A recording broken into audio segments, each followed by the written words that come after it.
የገብርኤል ስራ የለም። በአመት አይደለም በየወሩ ቢሮ ዝግ ነው። እኛ ደግሞ አንድ ነገር ልንገራችሁ 6500 ሰራተኛ ያለ አሁን 6500 ሰራተኛ በየወሩ የገብርኤል ስራ የለም። በአመት አይደለም በየወሩ ቢሮ ዝግ ነው።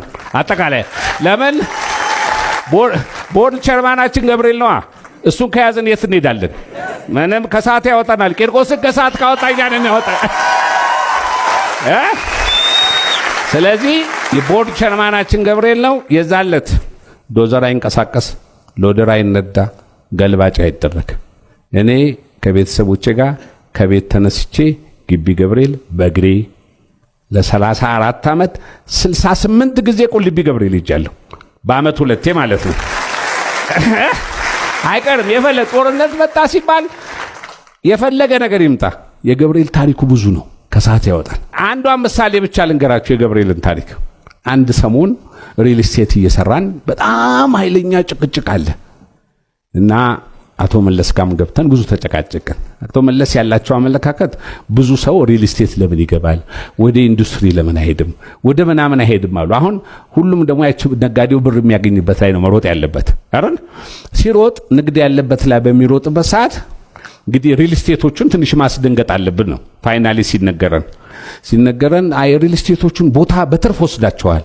እኔ አሁን ራሴ ደፋር ስለሆንኩ መስረቅም ስለማልወድ 100,000 ካሬ ሜትር ወስደህ 100,000 ወስደሃል አሉ። እንዴ ሰው 100,000 ወስዶ እንዴት 100,000 ይሰርቃል?